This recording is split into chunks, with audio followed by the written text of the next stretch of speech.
அனைவருக்கும் வணக்கம். இது உங்கள் தமிழ் சீற்றம் சமூக அவலத்தின் பேரொலியாக உங்களோடு. கடந்த வாரம் தமிழகத்தில் பெரிய ஒரு கொந்தளிப்பை ஏற்படுத்தியது.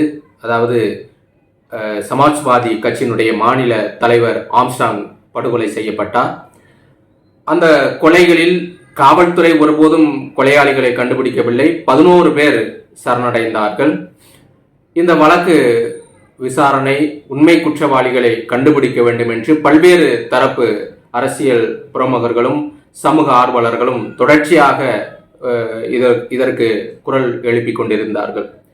இந்த வேளையில விசாரணை, அதாவது கைது செய்யப்பட்ட அந்த விசாரணை கைதிகளிலிருந்து மேலும் விசாரிக்கும் பொழுது அதில் 3 திமுகவை சேர்ந்த உறுப்பினர்கள் அந்த கொலையில் ஈடுபட்டுள்ளதாக செய்திகள் நேற்று 3 தினம் வந்தது.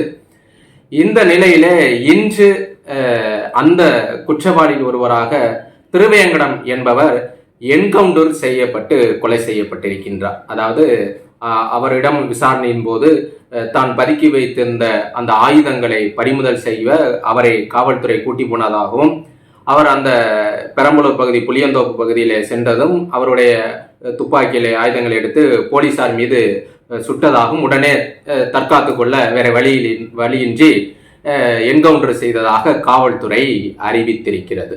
சரி, இந்த கதை என்பது நீண்ட காலமாக தொடர்ச்சியாக இருந்து கொண்டிருக்கிறது. இந்த சமூகத்தினுடைய அவலமாக பார்க்கிறோம். சமீபத்தில் நேற்று புதுக்கோட்டையில் வம்பன் காட்டுப்பகுதியில், அதே போல திருச்சியை சேர்ந்த ஒரு ரவுடி சுட்டுக் கொல்லப்பட்டு என்கவுண்டரில் கொல்லப்பட்டிருக்கின்றார். அதற்கும் போலீஸ் காவல்துறை சொல்லிய காரணம், அவரை நாங்கள் கைது செய்யும் போது பயங்கரமான ஆயுதங்களில் கொண்டு தாக்கினார், எங்களை தற்காத்து கொள்ள நாங்கள் என்கவுண்டர் செய்தோம் என்று இந்த காவல்துறை சொல்கிறது. சரி, ஏற்றுக்கொள்வோம். இந்த நவீனத்துவ டெக்னாலஜி இருக்கக்கூடிய இந்த காலகட்டத்தில் ஏன் இந்த மாதிரியான குற்றவாளிகளை வழிநடத்தும் போது, அதாவது இன்றைக்கு இருக்கிற சிசிடிவி கேமரா இருக்கிறது, அது மொபைல் நம்ம வச்சிருக்கக்கூடிய ஆண்ட்ராய்டு போன்ல வீடியோ ஒளிப்பதிவு என்பது இருக்கிறதா இல்லையா? இந்த மாதிரி குற்றவாளிகளை கூட்டிக்கும் பொழுது முழுக்க வீடியோ பதிவை செய்தால் என்ன? இல்லை முக்கிய குற்றவாளிகள் பெரிய ரவுடியா இருக்கக்கூடிய அவர்களை டீல் பண்ணும்போது, அதாவது அவர்களை தேடி செல்லும் பொழுது ஏன் காவல்துறை வீடியோ பதிவு செய்வதில்லை? இந்த கேள்விகளில் தான் நமக்கு மர்மங்களாக இருக்கின்றது. அப்ப முக்கியமாக இந்த தமிழகத்தில் என்கவுண்டரில் சுட்டுக் கொள்ளக்கூடிய ஒவ்வொரு குற்றவாளிகளுக்கும் பின்னாடி அரசியல் சார்ந்த பிரமுகர்கள் இதில் இருப்பதனால் தான் இந்த மாதிரியான என்கவுண்டர்கள் செய்யப்படுகிறது. இது நிதர்சனமான உண்மை.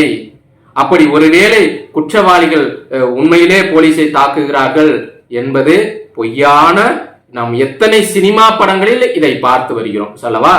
பல சினிமா படங்களில் இந்த காட்சிகளை காண்பித்திருக்கிறார். நாம் இந்த சமூகத்தில் நடக்கக்கூடிய இந்த விடயங்களை பரிச்சயமாக நமக்கு மாறிவிட்டது. ஆனாலும் இதனால் என்ன நடக்கிறது என்றால், உண்மையான குற்றவாளிகள் இந்த சமூகத்தில் நல்ல சுகபோக வாழ்க்கையோட வாழ்ந்து கொண்டிருக்கிறார்கள்.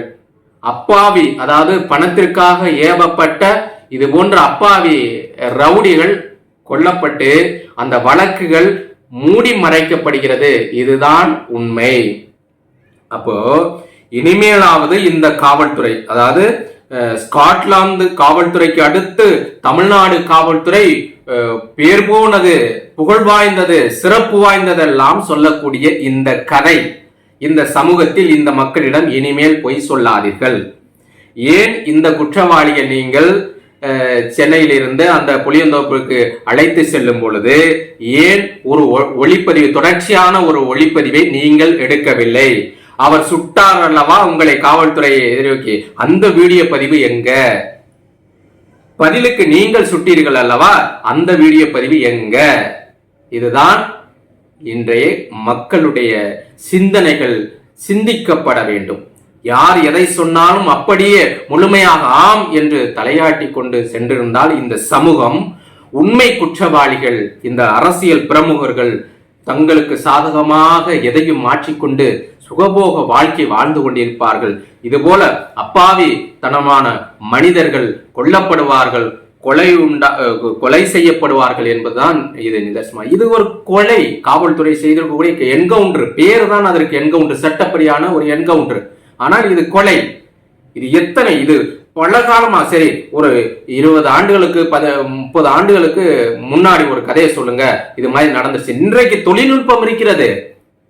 கையட பேனா கேமராவில இருந்து கையடக்க கேமரா இருந்து இப்ப பல டெக்னாலஜி இன்னைக்கு இருக்கிறது. ஏன் இந்த மாதிரி கைதிகளை நீங்கள் வழிநடத்தி செல்லும் பொழுது ஏன் ஒளிப்பதிவு செய்வதில்லை? அப்பொழுது உண்மையிலே நீங்க ஒளிப்பதிவு செய்து அந்த நிகழ்வுகளை எடுத்து சொல்லும் போது இந்த சமூகத்தில் அது ஒரு மாறுதலை உண்டாகுமல்ல. அப்ப இனிமேல் கொலை செய்யக்கூடிய குற்றவாளி இருக்குமா அச்சுறுத்தும் அல்லவா? உண்மையிலே நம்ம குற்றம் செய்திருக்கிறோம், காவல்துறை நம்மை கொன்றுவிடும், நாம் அதாவது சிறைக்கு சென்று ஒரு 7 வருடங்களே 10 வருடங்களை மீண்டும் நம்ம மறுபடியும் அதே போல பாத்தீங்கன்னா பயங்கர ரவுடி. இந்த பயங்கர ரவுடி எப்படி பெயரிடப்படுகிறது? அவன் எப்படி இந்த பயங்கரமான ரவுடியாக வளர்வதற்கு காரணம் என்ன? இந்த சட்டமும் இந்த காவல்துறையும் தான். ஒருவன் கொலை முயற்சி செய்கிறான் அல்லது கொலை செய்து விடுகிறான் என்றால் அவனை சரியான கடுங்காவல் தண்டனை கொடுத்து அவனை அந்த திருத்தி கொண்ட வேண்டும். அப்படியான சட்டங்கள் இந்த தமிழகத்திலே இல்லை. அதனால்தான் துணிந்து இந்த கொலைகள், அதாவது கூலி கொலைகள் இந்த தமிழகத்திலே தொடர்ந்து நடைபெறுகிறது.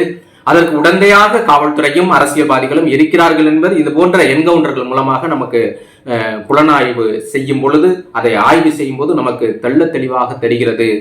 இனிமேலும் பார்ப்போம். இந்த காணொலியை பார்க்கக்கூடிய அனைவரும் பகிருங்கள். இனிமேலும் இது போல என்கவுண்டர்கள் இந்த தமிழகத்தில் நடக்காமல் இருப்பதற்கு ஒரு சான்று, எல்லோரும் ஒட்டுமொத்த குரலாக இந்த குரலை எழுப்புங்கள். இனிமேல் இது போன்ற பெரிய ரவுடிகளை அல்லது சின்ன ரவுடிகளை, எந்த ரவுடிகளை இருந்தால் இது போன்ற சூழல்களில் முழுக்க அவர்கள் சிறையிலிருந்து எந்த இடத்திற்கு விசாரணைக்கு கொண்டு செல்லப்படுகிறார்கள், எங்க நீதிமன்றத்திற்கா அல்லது வேற மாற்று சிறைக்கு கொண்டு போகிறார்களா என்பதற்கெல்லாம் முழுக்க ஒளிப்பதிவு, வீடியோ கவரேஜ் இருக்க வேண்டும் என்று சொல்லி பாருங்கள். இந்த நடைமுறையை படுத்தி பாருங்கள். உண்மையில் இது போன்ற போலீஸை தாக்க முயன்றார், போலீஸை அருவாளால் வெட்டினார், பல பயங்கர ஆயுதங்களால் தடுத்து அதாவது எங்களை தற்காத்துக் கொள்ள நாங்கள் என்கவுண்டர் செய்தோம். இந்த கதைகள் இனிமேல் இந்த தமிழ்நாட்டில் நடக்காது என்பதுதான் நிதர்சனமான உண்மை. மீண்டும் ஒரு காணொலியில் சந்திக்கும் வரை உங்களிடம் விடைபெறுகிறேன். அன்பு வணக்கம். நன்றி. உங்களது தமிழ் சீற்றம். கேளுங்கள், பாருங்கள், பகிருங்கள். நன்றி.